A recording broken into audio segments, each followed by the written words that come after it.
Ayan, good morning, good morning. Ano tayo boses? It's a Monday morning. So, ang ganda ng ano natin ngayon, quote natin ngayon. Sabi daw, happiness is not something ready-made.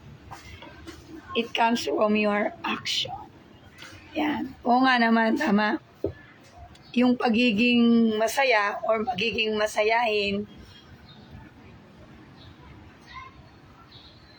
ikaw yung pipili. Ikaw yung gagawa. Gusto mo bang maging masaya? Ano kasi every morning, no?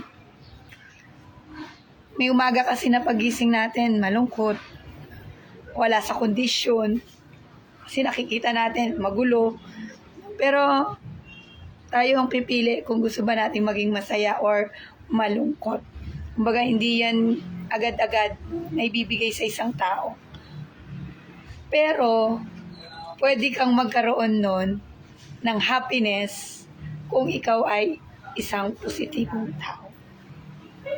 You are positive people. Na at the same time, yung pagiging positibo kasi, kasabay nun yung pagiging grateful mo. Yung pagiging mapagpasalamat mo.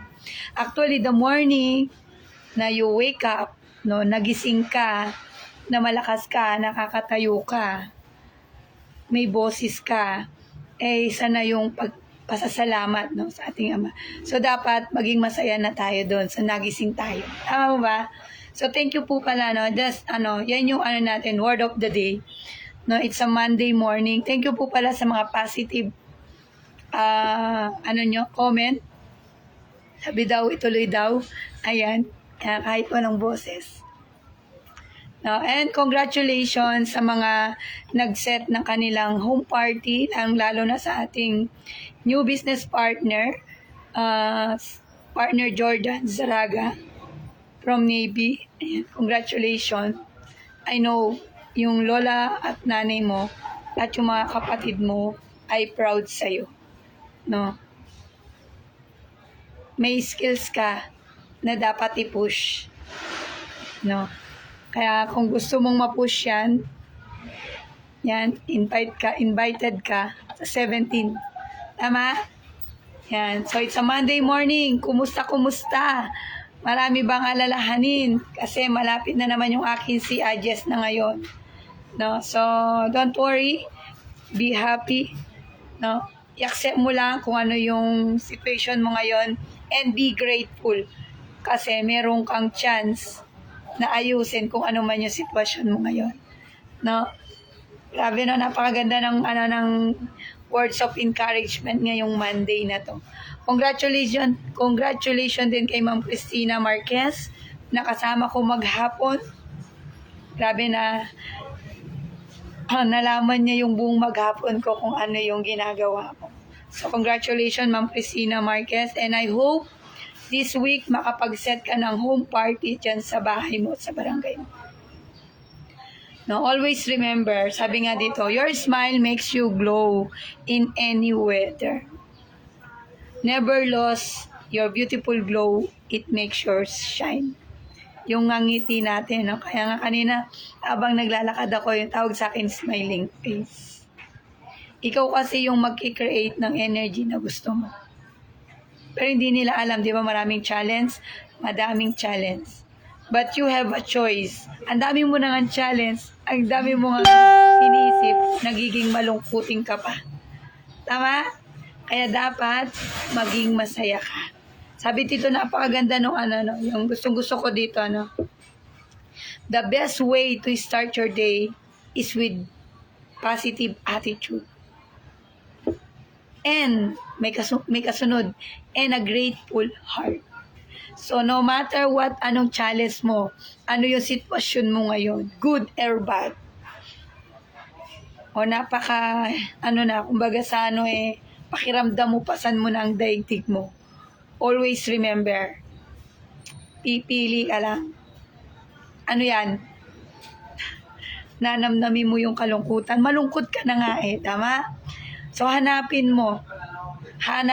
Sabi nga dito, happiness is not something ready-made.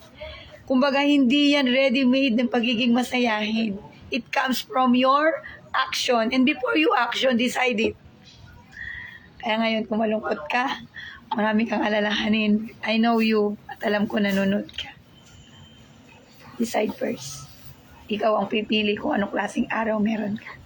At ako, masaya ako ngayon. Meron pang isa.